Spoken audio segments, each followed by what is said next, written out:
All right, good morning. Happy Sunday. Welcome back to the channel. We've got a full 15 game slate. As always, we're going to cover every single game. And big card today. Got 7 best bets for you guys. We're going to reduce the units down a little bit on some of these because it is Sunday, but a couple of two legs I like in here. So let's talk about this card. Obviously, no video yesterday. Apologies. It was a busy day, obviously, with the kind of holiday weekend here.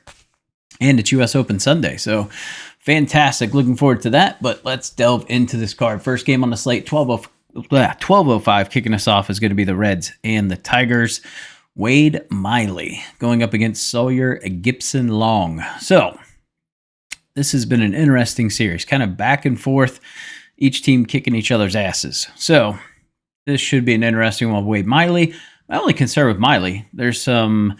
obviously that Tyler Skaggs pitcher for the Angels that unfortunately passed away, he's been named as someone who provided him with things. So mentally, is he really in a good spot to pitch? I don't know. That's got to weigh on you. So lean Tigers here. I mean, I'm not paying this price for the Tigers. I kind of want to take the over, but not on it. We've seen the first 2 games just blow up, so I don't want to go 3 times back to the over. So kind of a fade spot for me. Tigers are 12-5 at home when they play an early game.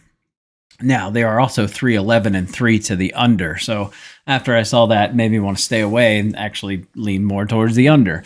But if we look at the Reds, they're 6-7 on the road playing these early games, 6-7 to the over-under as well. So kind of combine them both, they're 9-18-3 to the under.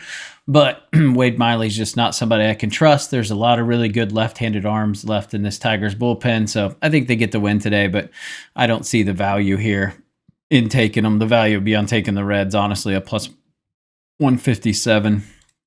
Next game is going to be the Marlins and the Nats. So this is going to be Mackenzie Gore going up against Yuri Perez. So this one should be interesting. Yuri looked really, really bad in his last start against the Pirates at PNC Park. So we'll see how start 2 does if he bounces back. But gave up a 3.08 average, 12 ERA. But again, we're talking about 3 innings here. So probably not going to go for a ton of time, still kind of ramping up his pitch limits. Now, he did have 5 Ks in those 3 innings, so that was good, but had some walks. There was some fielding issues in that game.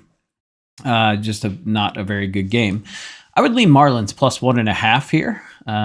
If we look at the Nats, they haven't done good at home in the last game of a series this season. They're 4-9. Marlins are 5-5, so technically have a better track record. That said, they're also 2-4 on the road this season when they face a left-handed starter, and that starter is Mackenzie Gore, who has been an absolute strikeout machine. He's averaging 1.4 Ks per inning, so he's got 114 strikeouts in 81 innings. So it's kind of twofold here. I mean, it's either you take the Nats on the run line to find value, or you take the Marlins plus 1.5. I've got this a fairly tight game. I've actually got the Marlins winning this game, but it's a very close game. I got it 4-3.5, so essentially basically a push here. But so I do think there's a little bit of value taking the Marlins on the run line if you have the huevos to do that. I don't, but that's where I would be. Technically, Marlins are hitting much better than the Nationals, especially against lefties. Marlins been hitting lefties well, 320 over the past 2 weeks. That's number 1 in MLB. 310 over the past week. That's 7th. We look at the Nats against righties. They are next to last over the last 2 weeks. They're hitting 208 with a 54 WRC plus. So fish on getaway day, man. Could be the day today. Next game is going to be the Rockies and the Braves, kicking us off at 1:35 here. I feel like some games are missing. Let's see. I think we're good. They're just in a different order here. All right, Rockies and Braves. It's going to be Austin Gomber going up against Grant Holmes. So Gomber last season was really hit or miss, man. Sometimes he would just go out there and throw an absolute gem, but most of the time he would just get rocked. So I assume he's probably going to get rocked. Grant Holmes at home this season. Grant Holmes at home this season's been pretty good. He's got a 3.12 ERA in 8 games. I don't love his hard hit percentage, though. It's like 44%. Exit velo is about 91 miles an hour. But he's done really well with runners in scoring position so far for the season. 171 average. League average is about 264 for a starter. So he's done well there. But again, this game, it's just like you got to use it as a dance partner. You got to take the Braves -2 or 3 to find some value here. In terms of the weather, 82 degrees, 7-mile-an-hour wind blowing out. So it's going to be pretty decent for, scoring some runs today. So I wouldn't mind the over 8.5. I do think that the Rockies get to Holmes a little bit. And we could see the Braves just absolutely destroy Gomber. But just a game I'm going to fade. It's a weird getaway day type of game where who knows what could happen in that one. So pass for me, but most likely Atlanta wins. We see it with the money splits here. All right, so next one's going to be the Yankees and the Red Sox. Yankees, losers of 2 straight here in this series. So this is a pretty important game here. Red Sox have won 4 in a row, 7-3 in their last 10, 21-17 at home. Yankees are 21-15 on the road. Yankees in the last game of a series this season have been excellent. They're 9-2, and they got their guy on the mound. So you got Max Fried going against Brian Bayo.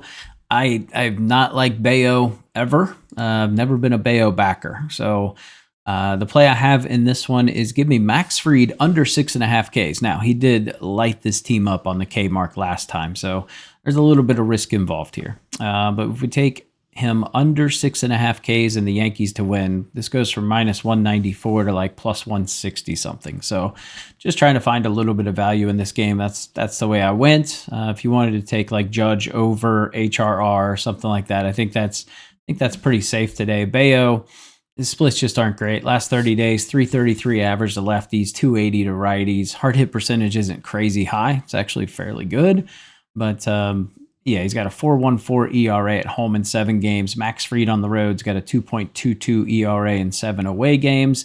He's 9-1 on the season, 198 opponent average, 1.84 ERA overall. He's just been outstanding. That said, his pitch mix doesn't look fantastic today. Now, Red Sox have been tearing up lefty fastballs. They're number 2 over the last 30 days. Fried throws about 62% fastballs. And then he throws a 15% curve, 14% slider, and then he throws a changeup. So it's more the fastball I'd be concerned about. But in terms of the weather, it's going to be 64 degrees, and we do have the wind blowing in slightly here. So it's going to be blowing in from right to left a little bit. But you got to give the edge to the Yankees here. I expect them to bounce back. Can't see them getting swept here, especially with Fried on the bump here.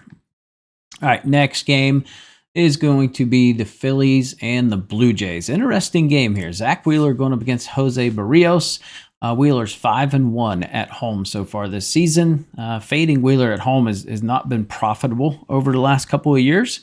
But that said, Barrios, he doesn't have a great track record versus the Phillies. They've been able to get to him, but it's a weird game. I think there's some value taking the Blue Jays at +148 here. In terms of the weather, wind is going to be blowing in. It's going to be 67 degrees. It's only going to be a 6-mile-an-hour wind, but this is one of those parks that the wind does have a pretty significant factor. Stats look really good for both pitchers. Both of them have a sub-2 average to both sides of the plate, lefties and righties, low hard hit percentages. Barrios on the road's been fantastic. He's actually got a better ERA than Wheeler. In these Blue Jays bats, you just don't know. They could come out and just start piping runs. They can get hot real quick, especially against a righty. And the Phillies, while they're looking good and they're putting up runs, I still just don't know if I trust them at this point. I do have the Phillies slightly edging out the Blue Jays here, so I've got this 4-3 in terms of the Phillies, but not a game I really, if I'm betting it, the only way I'm betting it is Blue Jays at this price. All right, next one is going to be the Angels and the Orioles. Yusei Kikuchi going up against Cade Povich. So Kikuchi's been really good his last couple of starts. We tried to fade him at home where he's been really good. Kind of bit us in the ass there.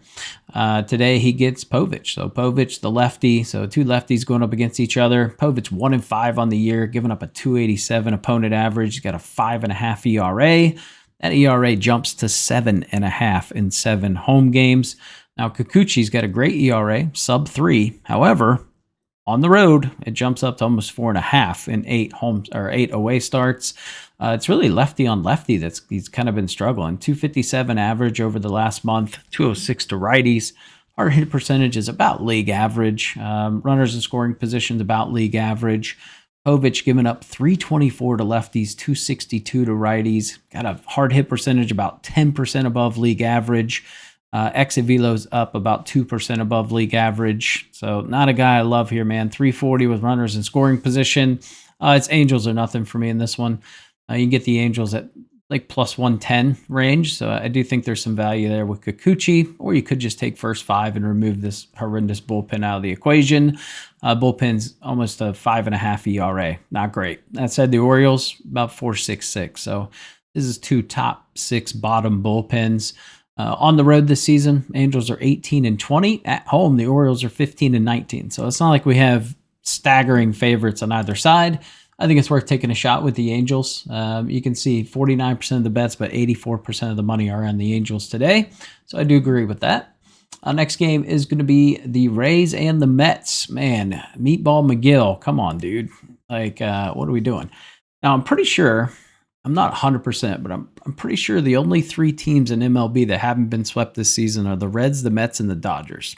Not 100% on that, but I do believe I read that earlier in the week. So this would be one. I back the Mets just simply off value. Griffin Canning going up against Shane Baz. We've seen Baz on the road just have starts where he just gets absolutely rocked, and it kind of feels like one of those is coming today. We do have the wind blowing in. It's going to be 64 degrees with an 8-mile-an-hour wind. It's kind of blowing from right to left in this one, but Griffin Canning hasn't looked outstanding.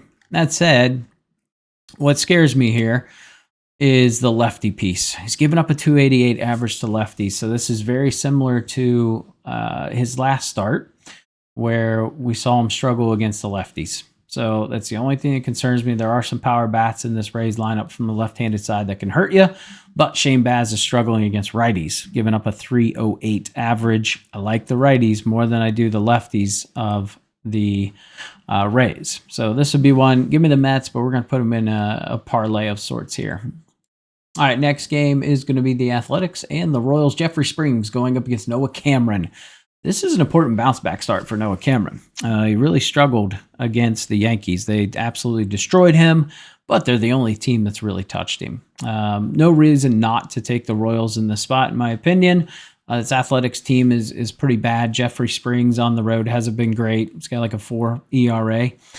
Cameron still has pitched well every game except the Yankees. And this Athletics team has been horrendous against lefties. And when I say horrendous, I mean epically bad. They're hitting 127 over the past 2 weeks with a WRC plus of 9. For reference, 100 means your average.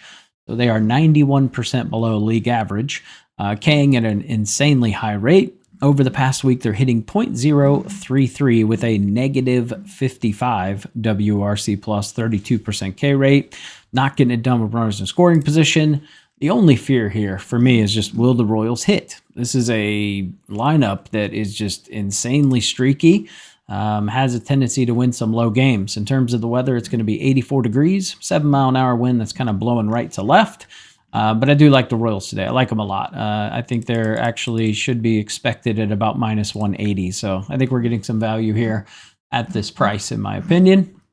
Next game is going to be the Cardinals and the Brew Crew. Quinn Priester going up against Miles Mikolas. We tried to jump on Mikolas's back at home, and he got absolutely rocked. So not willing to jump on board with this. I think you're getting a short price here for the Brewers at home, who have been pretty good. You know, that said, my predictions here have the Cardinals winning this, but I just can't get behind Mikolas, man. Pretty much got this. It's about 4.5 to 3.7. So still a fairly tight game, but I don't want to jump on board with either of these pitchers. I don't like them. Quinn Priester at home's got a 4.21 ERA and 5 home starts. He's given up a 216 runners in scoring position, so that's good. Hard hit percentage is about league average. Gives up a lot of medium contact, so he doesn't necessarily get barreled a lot, but he still gives up some hard hits. About 71% of the balls put in play would be considered like medium contact, so still hit pretty firm. Whereas Miles Mikolas is a little more even-keeled, so only 45% for him.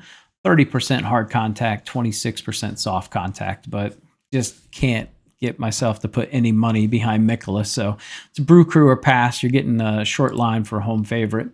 Next one's going to be the Twins and the Astros. So this one is going to be Walter going up against SWR, Simeon Woods Richardson.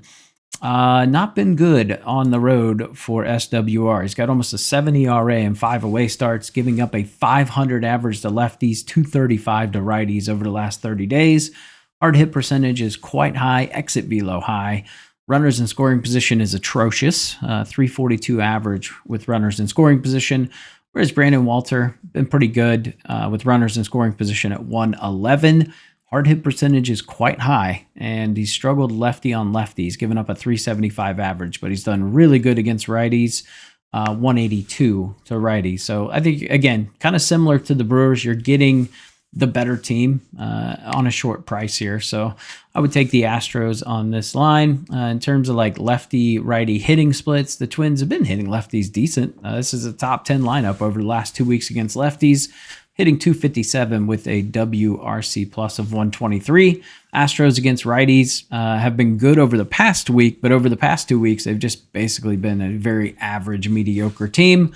But they have been getting it done with runners in scoring position. They're hitting 261 over the last 30 days, 270 over the past 2 weeks, 322 over the last 7. So I do like seeing those teams that are really starting to heat up, and you can kind of see it with the runners in scoring position. Against righties over the past week, hitting 325. That's best in baseball. So no real reason here to not back the Astros in the spot, in my opinion, other than the fact that if you want to avoid the sweep with the Twins, if you're a sweep avoider, you probably want to be on the Twins at plus money today. All right, next one is going to be the Pirates and the Cubbies. Another Wrigley day, another wind right in the grill. So in terms of the weather, it's going to be 64 degrees with an 8-mile-an-hour wind blowing in from center. We've seen the first couple games go way under the total, way under. So today we get a total of 7.5 still. Mitch Keller going up against Colin Rea. This is one Keller's been pretty good on the road this year. He's got a 3.19. Which is not bad for him. Colin Rea in 7 home starts has about a 3.67. Really struggled against lefties, though. 364 average to lefties, 271 to righties. Keller, 290 to righties, 227 to lefties. One of the props I almost played was just PCA to get an RBI today. I think he has a bounce-back day, especially with a righty on the mound. Or you can just take him over 1.5 HRRs. Don't love the pitch mix here for Keller. It doesn't look great. He throws fastball, cutter, slider, curveball, changeup. So he does throw a lot of pitches, but 3 of the 5 Cubbies are hitting pretty well. He doesn't throw the curveball much, which is good because the Cubbies kill the curveball and they hit the cutter well. But his other pitches might find some success. It's just too high of a line, minus 175 in a game that's probably going to be decided by 1 run. Yeah, I can't get on board with it. I've got the Cubbies winning this 5 to 3.5, but factor in the wind and it drops things down quite a bit here. So I think it's a tight game. Cubs probably prevail, but not worth the risk in my opinion. I do think Pittsburgh has the starting pitching advantage here. Next game is going to be the White Sox and the Rangers. It's going to be the newly acquired Aaron Savali, who did not want to pitch out of the Milwaukee Brewers bullpen, so they traded him to the White Sox. That's a gift.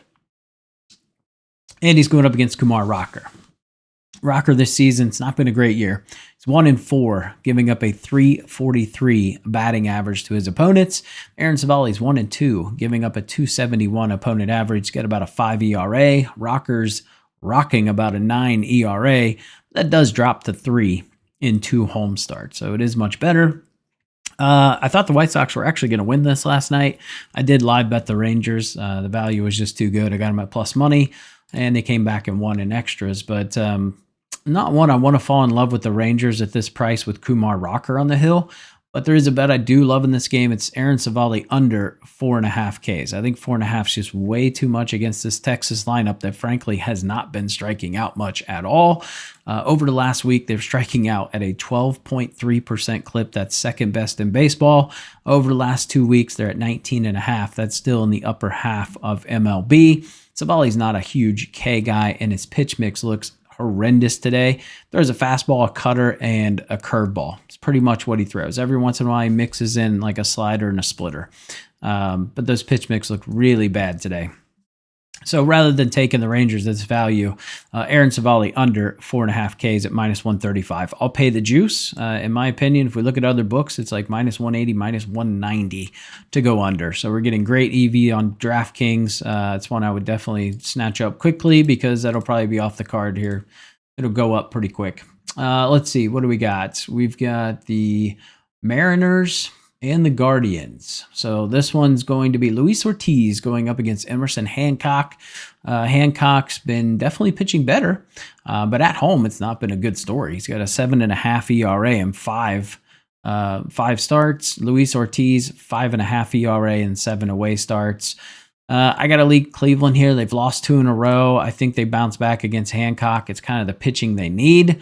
That said, these sticks have just been struggling. 214 over the last 2 weeks against righties. That is 28th in MLB. But that said, when they do hit, they're hitting for some shots because their WRC plus is still 103. Over the last week, they're dead last against righties, hitting 161. So that's what kind of makes it a tough pill to swallow. But I do see runs in this. I think that the Mariners are going to be able to get to Ortiz a little bit. So I do like the over 7.5 in this spot. So that would be one of our official plays. So we're going to take the over 7.5 here. And we're also going to take Jose Ramirez to go over 1.5 hits, runs, and RBIs. I like this matchup between Ramirez and Hancock here. So 1.5 HRRs, very, very doable for Jose Ramirez here in this spot. All right, so we've got what do we got? 2 more games. So let's talk a little bit about this Padres and D-backs game. So Nick Pivetta going up against Merrill Kelly. Merrill Kelly having a good year. Both of these guys are. They're both 6-2, right around a 200 opponent average. Now on the road, Pivetta's not been great, and I do have some issues here. We saw Pivetta and Coors get rocked pretty good. Now this is a similar to Coors. I mean, this is second highest altitude. It is going to be indoors, which does suppress the elevation a little bit. But I still think that Pivetta could get rocked in this one. But man, it's kind of hard to turn down the Padres. They've lost 3 in a row. They're due to win one. Turn them down at plus money. I would like this to be a little bit higher. I have a feeling if you are wanting to bet the Padres, just wait and you'll probably get better value. But it'd be Padres or nothing for me in this one is the only way I see it. And then our last game is going to be the Giants and the Dodgers. Dustin May going up against Kyle Harrison. No, can't get behind Kyle Harrison. That said, he's been really good on the road. 2.65 ERA and 5 away starts. Dustin May's been good at home. He's got a 3 ERA and 6 away starts. It's going to be 85 degrees with a 10-mile-an-hour wind blowing out. 2 fly ball pitchers. Give me the over. I think Dustin May should get hit up. He's not been unhittable, that's for sure. He's got almost a 4.5 ERA. Same with Harrison. So you got 2 guys with a 4.5 ERA. Dodgers are 3-1 to the over on Sundays. Just give me the over. I think the Dodgers win. I think there should be an abundance of runs. Bullpens have been taxed a little bit in this series. So yeah, just give me the over. 2 guys with averages over 250 plus to either side of the plate. Hard hit percentage is fairly high for both. Runners in scoring position, not amazing for Harrison, decent for May, but I think we'll see some long balls in this one. So just give me the over. And that's where I'm at with that one. All right, let's get into our best bets. Get you guys on your way. Make sure you guys like and subscribe to the channel if you haven't. Comment down below with your favorite play today. Like I said, first one, Giants Dodgers over 9. We're going to do Yankees money line, Freed under 6.5 Ks, and we're just going to do a half a unit on that. Jose Ramirez over 1.5 HRR. We've been great on these HRR props, so I try to pick and choose the spots, but I like this spot here. Aaron Savali under 4.5 Ks. Like I said, I don't think this line's going to stay at minus 135 long, so this is one snatch up early. Guardians and the Mariners over 7.5. Just 2 very hittable pitchers capable of giving up long balls here, so let's just lean into it. A little scary to take an over at Safeco Park, but we're going to do it. And then give me the Mets and the Royals on the money line. That's one where I'm buying into the sweep mentality, hoping Griffin Canning can get it done here. And Shane Baz kind of has a rough start like he has been lately. And then we're going to take the Angels and the Guardians. So this is kind of our underdog plays, our Sunday underdogs. I just like the spot with the Angels between Kikuchi and Povich. And I would give the nod more towards Ortiz than Hancock in that Guardians game. So that is where we're at. And we're just doing a quarter unit on that light Sunday play. But Appreciate you guys tuning in to the channel today, and I'll catch you guys in the next video.